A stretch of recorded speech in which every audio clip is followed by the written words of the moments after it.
ছবিতে দেখতে পাচ্ছেন গাছের উপযুক্ত মিক্স সার, যেটার মধ্যে নেওয়া হয়েছে লিভ কম্পোস্ট বা ভার্মি কম্পোস্ট অথবা কিচেন কম্পোস্ট আপনারা নিতে পারেন বা গোট কম্পোস্ট।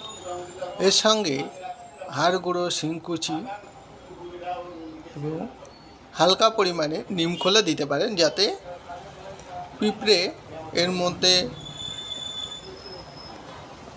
আপনার গাছকে ক্ষতি করতে না পারে।